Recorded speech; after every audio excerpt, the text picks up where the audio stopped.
Salut, c'est Célie Rabican. Vous êtes dans le vrai mag de Mamo Hits à Mousse du Tour dans le cadre de la Biennale.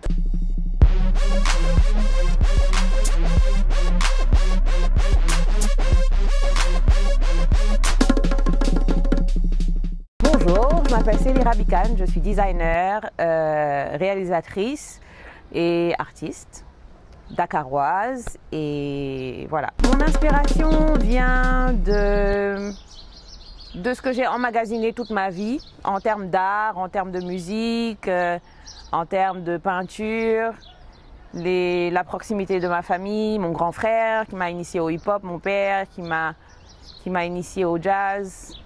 Voilà, c'est un amalgame de personnalités fortes qui faisaient partie de ma vie et j'ai puisé de chacun de ces univers-là pour créer un chemin qui me correspond. Mon premier geste du matin, est-ce que c'est pas tirer mon téléphone? Je pense que mon premier geste du matin, c'est tirer mon téléphone et le matin, le plus tôt je me réveille, plus j'ai envie d'aller dans une bibliothèque spirituelle, tu vois, de me mettre comme si je me mettais en condition tous les jours pour la journée qui vient, quoi. Mais pour moi, le matin, c'est pour la matière inspirationnelle.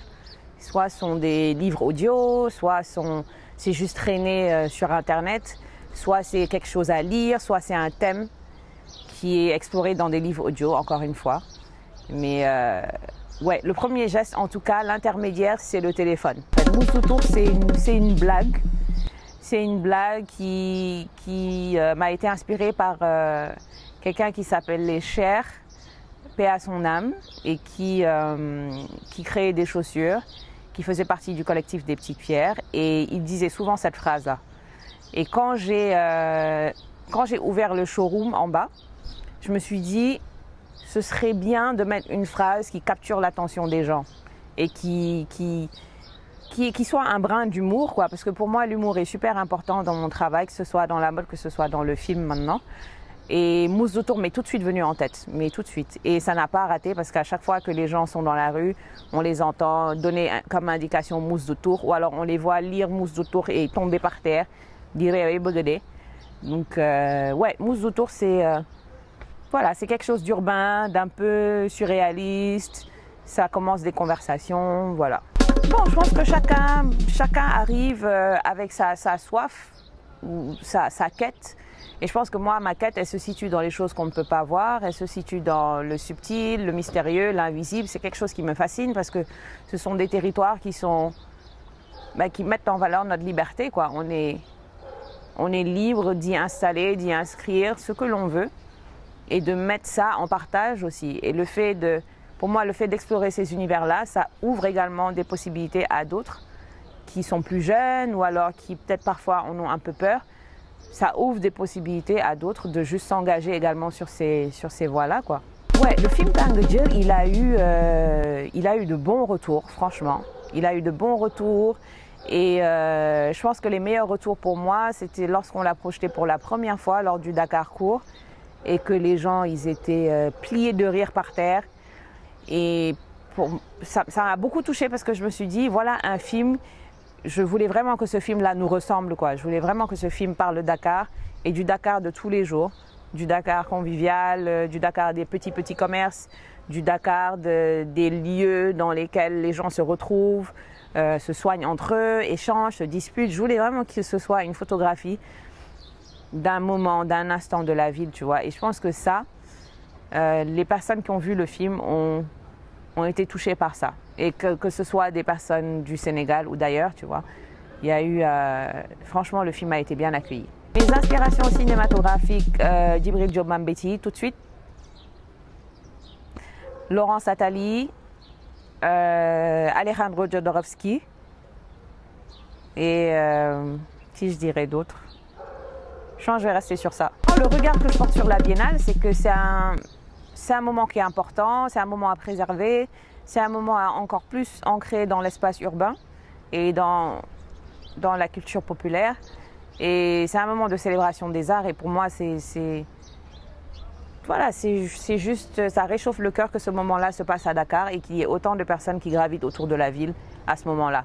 Et je pense qu'on gagnerait encore plus à faire en sorte que la Biennale soit un moment qui également nourrit, tu vois, de l'activité économique pour encore plus de gens sur le territoire, quoi, et que ce soit un moment où on voit que ça apporte à tout le monde, en fait. Ça apporte aux petits commerces, que ça apporte très certainement aux hôtels, etc.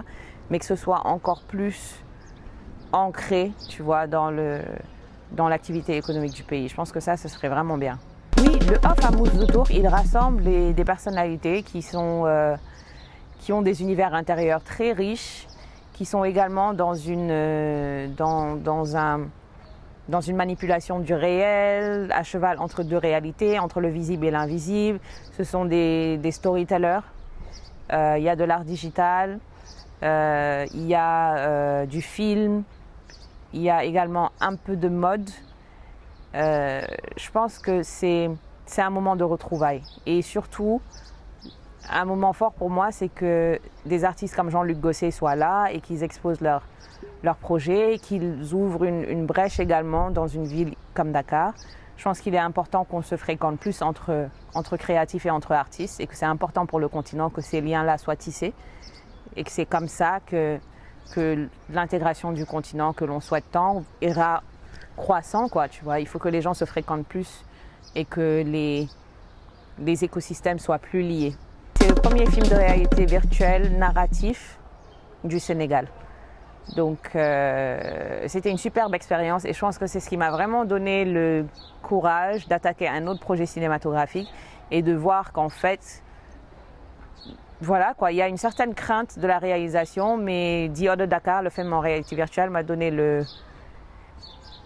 la colonne vertébrale qu'il fallait pour passer à un autre projet. Donc c'est un projet qui est très important pour moi, et je suis contente également qu'il soit l'un des premiers de ce type dans mon pays, quoi.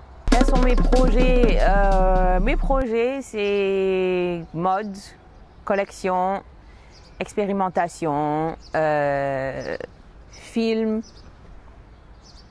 Je pense que mes projets tournent autour de ça, hein. C'est juste aller plus en investigation, en apprentissage, plus m'ancrer, tu vois, sur l'histoire générale du continent, plus apprendre et faire en sorte de retransmettre cet apprentissage-là dans du film ou dans des collections ou dans des installations immersives, à voir, tu vois. Mais j'ai l'impression que pour moi, c'est un moment d'apprentissage, de croissance et de migration vers quelque chose de nouveau.